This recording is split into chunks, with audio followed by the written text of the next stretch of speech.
It's still day to day. I'd expect Tommy to have a chance to play this week. He was all set to play last week and actually ruptured the plantar fascia as he was running onto the field and after the tunnel walk. So, which is a good thing because when you rupture it, it's very painful. So it just comes, but it kind of alleviates the problem. So Tommy practiced all last week. So I'd assume Tommy has a chance to play. So other than that, I don't know if anyone special, but I think we're pretty healthy. What type of challenges does their offense, which has been riding pretty high, present for a defense? I mean, well, they're leading the Big Ten in passing, and at least they're close, if not the top in rushing. They're top 10 in the country in offense. They're top 10 in the country in defense.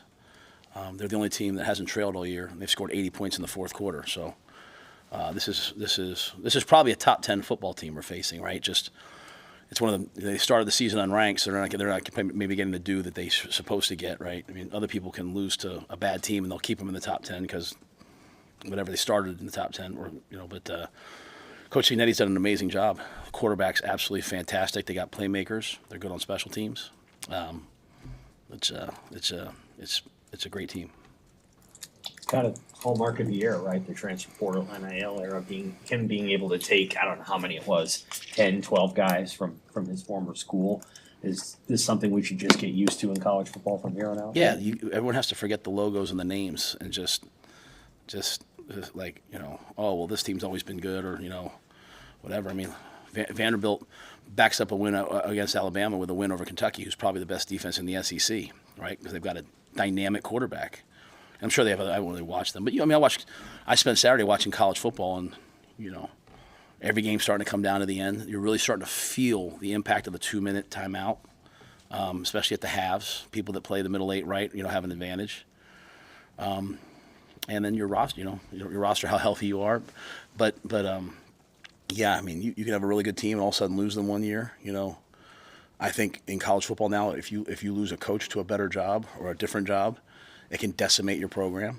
It can be a quick fix for another program. So there's a lot of things that are just different, and I think everyone's going to have to just kind of, like you said, just kind of get used to it. And you could probably lean more on the transfer portal because, I think there's pretty good NIL support here, but you have chosen, I think, to build it a little bit more systematically, maybe more, slow cook it a little bit. Why is that just your global opinion of why you wanted to do it that way?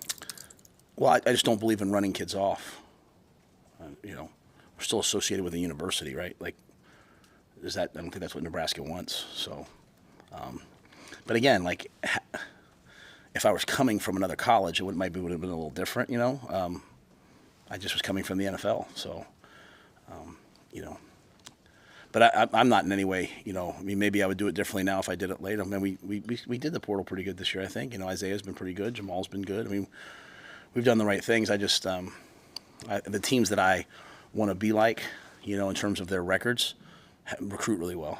And I think we can recruit really well. I think recruits are figuring out that, like, they can come here. And so I think our recruiting will get better and better and better. You just have to win. You have to win a little bit, right? And so, you go back to this year, you guys asked me what my goals were. They were to be relevant. This is a relevant game. The next game's a relevant game. The game after that's they're all relevant, based upon what we've done the first 6 games. So, but yeah, I'm just not here to run kids off and get rid of kids. That's not my deal. There's a time and place for that, if a kid's not doing the right things. But I wanted to be their coach. You mentioned early in the year, I think it was when you got ranked for the first time, that there was that whole hunter versus hunted mentality that your kids would have to get adjusted to. What kind of a sense do you get for the dynamic of that conversation going into this game, and how maybe it's a little bit flipped? If you feel like, do you feel like it's flipped at all? Yeah, I think coming out of that Illinois game, we learned a lot of very, very valuable lessons. I think we applied those versus Purdue and Rutgers in many ways. I thought we had the right attitude playing in those games. You're watching college football this week, and like every good game comes down to the last possession, like it's an NFL game. And so, hopefully the last 2 weeks have gotten us used to that. This is a game though where we're facing.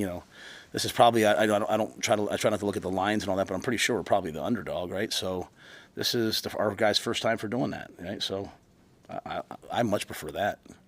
I love turning on game day and seeing them all pick the other team. That's good for us. So it's just kind of who I am and who a lot of our guys are. We're not. We are who we are. So. I think our guys, understand at this point, like, this is going to come down to football. We got to practice well, play well. Doesn't matter what music we listen to before the game. Doesn't matter what we wear. Doesn't matter all of that's fun. We're going to have to block and tackle and, again, make one more play. I mean, you watch the end of Ohio State, Oregon. What a great football game with two great teams. And with all the things they did all game, it just came down to, like, a couple things at the end, right? So just trying to get ourselves a little bit better this week to make one more play. You said after the Illinois game that wasn't Nebraska defense. Your players echoed the same sentiment. What have you seen out of them now? Just 17 points in the last two games. Biggest changes. Yeah, they played a lot better. I think the biggest thing is, even to go back to Illinois, like, it was a couple crucial mistakes in crucial times, and we didn't tackle at the level we wanted to. That's an outfit that went out there against Purdue this week and scored 55, 59 points. I mean, so Altmaier's an excellent quarterback. So globally, I mean, it probably wasn't terrible, but it just, we have a standard for the way we play. We can't, if the other team's better than us and they score, that's fine. But, like, the way the film looks, the way we hit, the way we contact, the way we get off blocks, the way we communicate should be better. And I thought on that night that was a tense defense that just wasn't quite playing to the level they were capable of. And had we known Tommy was hurt that badly, I think, maybe he doesn't play that first drive, But, Tommy's such a team guy. He went out there and battled, and we adjusted. Sierra's done well since then.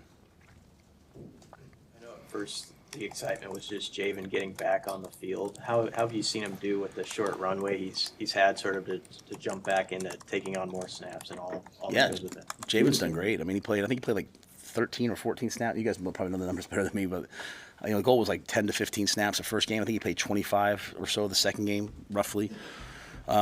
This is a great game for him, to play in, because he's so athletic, freaky athletic. That he can play the run and the pass. And again, this is a really balanced offense that we're facing. The run game is well put together, and the backs are excellent. So hopefully Javen can give us 30, 35 snaps maybe this game.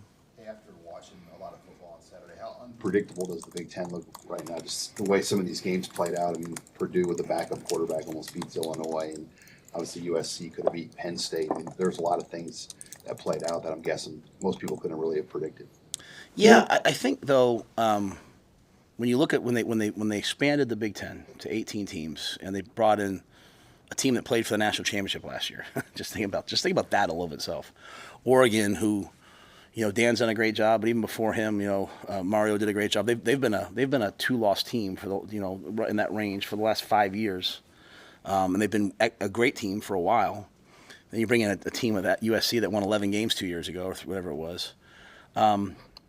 You had to, you put the travel in. I mean, I talked a lot about the travel, and everyone kind of oh, I got you, Matt. Like, the travel, the weather, like, that was hard to throw the ball last week against Rutgers. That was 40 to 50 mile an hour gusts, at least is what it said. It was hard. I think you're going to see a lot of unpredictability. It's like the NFL, right? You never know in the NFL who's a good year in college football moving forward is going to be like 8-4, 9-3. It's just what it is. It's why. There's a lot of teams that do really well, but they're not playing who we're playing. It's just a different league, right? And the Big Ten, the SEC they've just evolved, right? And then, so, you look at the statistics on traveling, multiple time zones, what that's doing to teams. I mean, I just think it's all really interesting. It's all about how healthy you are. There's not as many, take the game off games. You have to be ready to play every week, and people are battling. And again, now teams are losing on the last play of the game, right? I mean, Illinois has done a great job. Brett's done a great job. They won 2 games in overtime, right? I mean, it's just kind of what the Big Ten's going to be, I think, moving forward. It's going to be like the NFL. How do you sense that your team responded after the bye, rejuvenated, and just coming at a good time of the season halfway through to get a week off? Well, we worked our tails off last week. Now we got better, all right? That's one thing. I got really proud of some of the young guys. Some of our young guys who have improved at a high level. So I gave them one day where it was just them. Then we had 2 days where it was the vets too, and one day was a mix of the young guys. And then the last day was, purely just, the travel squad working versus scouts and the like. So we really worked. But I think, to your point, like mentally, emotionally, right, the competitive stamina of, we faced some pretty good teams. I mean, whether people think that, we faced some teams with 4 wins. So we've had to battle every week. We're not like just running away with the game and it's just an easy game. So the guys have had to show competitive stamina and they've had to grind. And I think we came at a good time. I was able to get away. The players were able to get away. Even if get away means they sat in their dorm room and watched anime or whatever it is they watch nowadays. They got to have some time to themselves, and I thought everyone was in a pretty good mood this morning. Everyone looked out. We just practiced. It was excellent. So hopefully it benefits us. Because we got 6 ball games left. We got 3 and then another bye, and this is as big a game as we've ever probably played in terms of the stakes and all the things that get people excited on the road. Ranked team, best offense probably that we faced. One of the best that we'll see. So I'm sure our guys are focused. You had mentioned last year the first 2 games on the road, Minnesota, Colorado. Maybe some things took your team a little bit, rattled them a little because of the crowd and the noise. How maybe did you change prep going into this Indiana game where the crowd's probably going to be as loud as it was at Minnesota and Colorado? Yeah,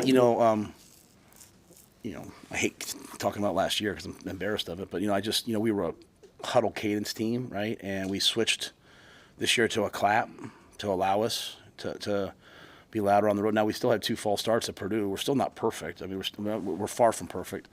So you get down there in the goal line, and you're trying to run the power play on 4th and 1, and you're just kind of sitting there like, hopefully no one false starts, or hopefully we don't get it. So I just think we were more prepared. We used crowd noise the whole camp. So I think the noise in and of itself is better, or preparation for that is better. And the team just didn't really know us I think when you go on the road, if you have a team that actually really cares about each other, and if you have a team that really wants to see each other, be successful, and is there for the team, then you have a chance to win on the road. I watched a lot of football. One thing about college football right now, there's a lot of guys out there, and the whole time they're playing for their personal brand. They could do something for the team. They could take a knee. They could step out of bounds. They could end the game. And instead it's all, watching college football is hard now. It's all trash talking and really excessive trash talking. It's you beat a team and you're waving goodbye at them, and Iowa did that to us last year. I mean, there's sometimes rivalries. I get it, but I don't want to see our team do that. I want to see our team walk out, and if you watch me, I can shake their team's hand. I shake the players we game plan for. I shake their hand. And yes, I struggled a little bit with that this weekend watching college football. Like every time a guy makes a play, it's like he has to turn and tell the guy he made a play. And trust me, I'm all for a little trash talk, but there's a way to do it in a way that doesn't, disrespect the game and disrespect your opponent. Because truly playing against good teams allows you to show what you can do. Like, you can't show what you can do when you play bad teams. You have to play good teams. And so Indiana gives us a chance to show us what we can do. But as much as anything else, I want us to respect the game, and I want us to respect what it means to be a Nebraska Cornhusker. And I have a lot of respect for Coach Cignetti and his staff and their players. And so I'm hoping we play a certain way. Hey, you guys showed that jumbo set last week against Rutgers with Liebentritt and Mazuka and a couple big tight ends. Obviously, you're limited in situations you can use that short yardage, but having success with that, does it start to create some kind of a mentality or help you create a mentality that you want to extend to other areas of the run game here over the second half? Yeah, it's a great question.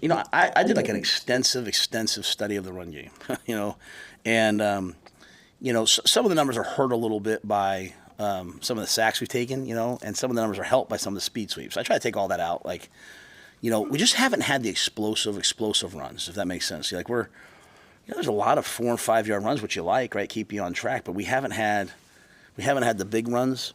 That 2-back power set, that's what I was known for at Temple. We were going to run that against you 15 times a game. You're going to have to deal with, I run that play. I get texts from 20 guys like, hey. Yeah, we ran it the game before too. We ran it against Purdue on the goal line. We ran it against Rutgers. So, you do it enough, people. We line up in it. There's 10 people around you, so you're not going to have big hits. But I think the big thing for us as we move forward is just to really, really find some ways to get some long runs. You know what I mean? I like some of the consistency of the runs more than I thought I did. But we got to hit a couple big ones, right? And so we haven't done that. But yes, absolutely, having the fullback having the tight ends, even just practicing against it. And we practice against it every week. I think it just hardens your team. I mean, it's really, there's not many teams that have a top 10 offense and a top 10 defense. Indiana does, and because I believe if your defense, all they do is defend the spread all day, every day in practice, when you face a tough team, and make no mistake now, Rutgers, Greg Schiano, Brett Bielema, those are tough people, and those are tough. We faced 3 straight teams with a defensive coordinator as a head coach. Like, they're going to run the ball, and they're going to grind you, and you're going to be physical. But if your defense never sees it till game day or with the scout team, it's really hard to be a physical defense, right? So I feel bad for some of these guys, these defensive coordinators. They go play for an offensive head coach who's a play caller, and some guys can do it, and they get fired. And everyone's like, he can't coach. Well, you're not getting hardened, right? You're not getting. If you play in this program, we might not ever be, top 10 in passing, but we're gonna run power and we're gonna run duo and we're gonna run counter, and you're gonna see those things in practice. And so when you get to the game, it's never really a shock. And so. But yes, to your point, I think one of our major emphases this, moving forward is just getting a little bit better in the run game. Fixing some of those things on special teams. We're making a lot of good plays on special teams, but the catastrophic plays are killing us. And trying to fix one or two of those things and see if we can be a better team. For a couple moments on Saturday in college football, where clock management just became a topic of discussion. In one case, or in an early game, a player could have gone down in bounds and ended the game essentially, but scored a touchdown. And then there was the USC game, the clock there.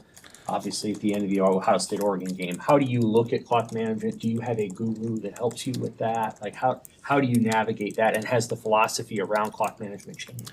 Well, the first thing I'm going to say about clock management is just we study it every week. We study every decision that was made. Sometimes the guys on TV, with all due respect to them, haven't done that. And they'll say, I remember we were playing the Packers, and we were down by 11, and we went down, and on second down, we kicked a field goal before the 2-minute warning, kicked it off, and I'm getting killed by the announcers. Just killed. Why would they do that? Meanwhile, the analytics community is like, this is brilliant. Finally, someone did this. We kicked the ball through the end zone. Now, with 2:06, they have the ball left. So it's you have to be careful what is bad clock management, right? And then you look at actual good clock management. Part of it is, do the coaches make the right decisions? And then do the players make the right decisions? Because sometimes it's hey, we're going to run this play. You got 6 seconds. Hey, get down. We have a timeout. Sometimes the things people don't even recognize, at the end of the game on third down, Dylan rolled left to try to throw the ball to Jacory on third down. And he wasn't there, and so instead of throwing away, he took a sack. Now, it's a minus 16-yard sack. You don't really want that. But that's us saying, hey, if it's there, throw it. If not, take a knee. So the clock runs. They have to use a timeout. So it's all these little things sometimes that I don't think show up. But, yeah, Sean Patton, I had a guy at Carolina, Taylor Rajak, who was really, really excellent and really helped me learn a lot of, things as it relates to the 2-minute warning. And then that process now, we use two outside services to help us. And then Sean puts together a tape every week. We show a tape to the guys every Thursday. Don't be dumb, and just showing hey, mistakes made throughout the week. And then I watch all the decisions people are making, right? And, so sometimes I just say, you have to be careful. Sometimes people will say oh, they should have used their timeouts there. Well, right as the clock's running down to the 2-minute warning and you're behind, you can either use your timeouts before the 2-minute warning, or you can wait till the 2-minute warning and use them after. And there's merit for both.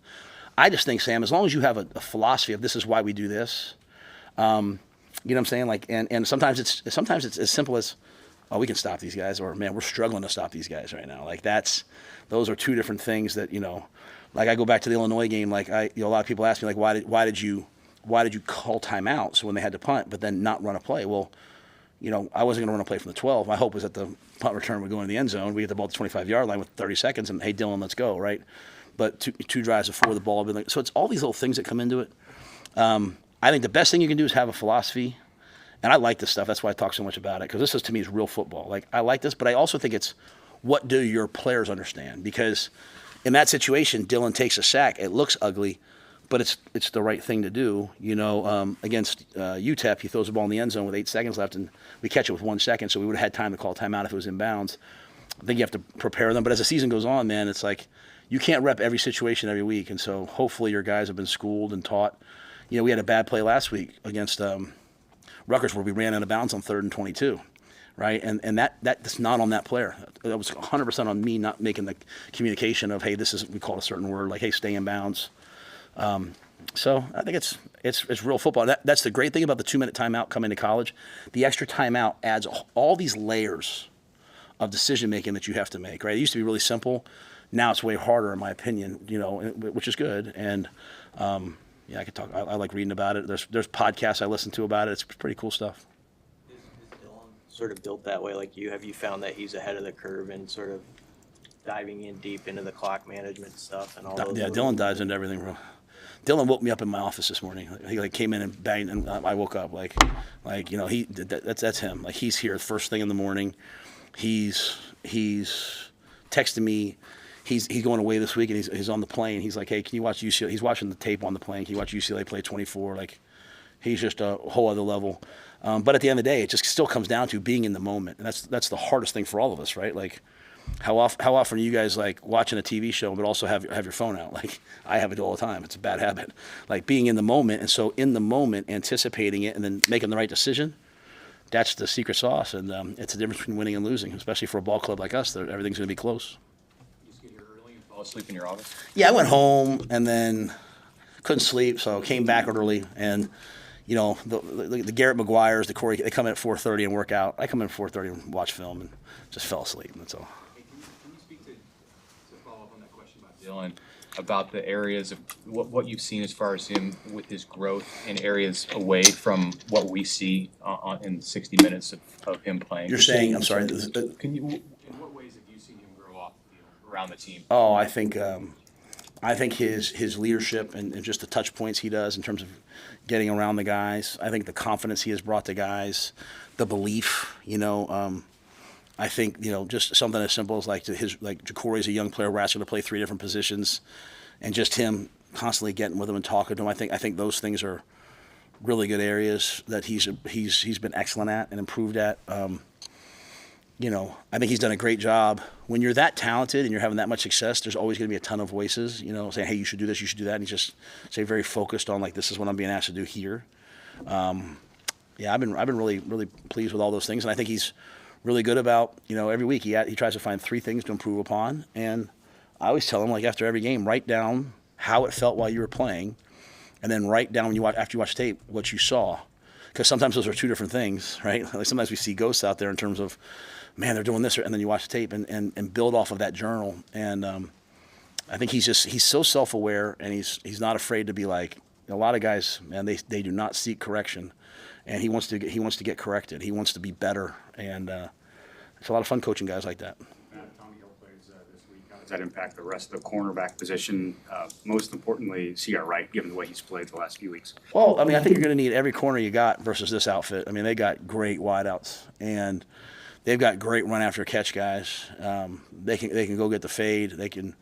I mean, really, this quarterback is playing as well as any quarterback in the Big Ten when you watch him, if not the best. I mean, he sees the field. He knows what you're in. He gets to the right spot. So we'll probably need all those guys. Tony has different packages, but just even in the rotation, right? I mean, they've scored 80 points in the fourth quarter. That's just fantastic. I mean, 80 points in the fourth quarter alone. I think it's like 80-17. They haven't given up a first quarter point, I don't believe. So excellent defense with tremendous edge rushers and dynamic offense. So, we'll probably need to see here a lot. We'll need Tommy if he can go. Again, Tommy's still, I feel good about it, but it's not a done deal. Like, he's got to get through the whole week of practice. And last couple of weeks, I've told you I thought he was going to go. And just, for a corner, that's a tough injury now. To be, it's one thing to be a D lineman and play, 3/4 speed. It's another to be a corner. Did you award any new black shirts over the bye week? Yeah. We put Sierra in black because he's a starting corner right now. And the defensive guys came to me. They asked for Buschini to be in black. So we put Buschini in black. Why did the defensive players want that? I assume they told you. Why did they want Buschini? I think I think the way he's impacting the game defensively, right? I mean, I know I had talked to Jason Peter a couple of weeks ago and asked him how that worked, and he said, at the bowl game, those guys would always get it. And then I asked someone else, and I think they said Coach Rhule, Coach Callahan did it once with a punter in the middle of the season. So I was kind of like, all right, well, I'll just stick with tradition. But I just think it's when the players, when Marquise Buford texts me at home, is like, Coach, we need Buschini in black. I thought that was a tremendous mess, whether it was the tackles at Purdue, or the game-saving tackles on the field goals, or just the punts he made last week. To get hit like that and come out there and not. Some guys get hurt and they come out and they finish the game. Like, he accelerated. So, but again, I did it because it was from the players. They feel like he's part of that unit. So let's roll. How How big was the bye just for special teams to maybe kind of evaluate things closer and get things cleaned up? Oh yeah, Coach Darlington was at practice. He had a folder for me. He was ready to rip me. I really take a lot of responsibility. I'm serious. Some of the coaches I take a lot of responsibility for some of the things, special teams wise. Just early in the year, trying to get some young kids, and just not putting enough of the guys who I know can make plays on the special teams, and whereas Ed's one of those guys. So just kind of reevaluating that and seeing, hey, who can go out there and make plays for us, and getting some other players on the team. And then just kind of, seeing where we had never shown, we've never really been in this situation before. We've never had like blocks in the past.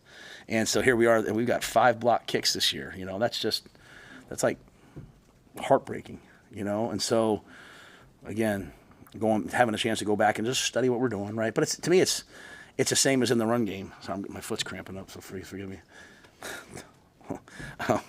It's the same as the run game. Like, hey, what are we doing well? What are we not doing well that we should just get rid of or fix? And then, who are the guys who can make a play that we're not using? And just kind of really taking a deep dive at that. And, you hope that while we're in year 3 and year 4 and year 5, you have things established. In year 2, you're still sort of like, trying to figure out who can do what. I know that probably sounds hard for people to hear, but guys grow fast, they grow quickly, they get better.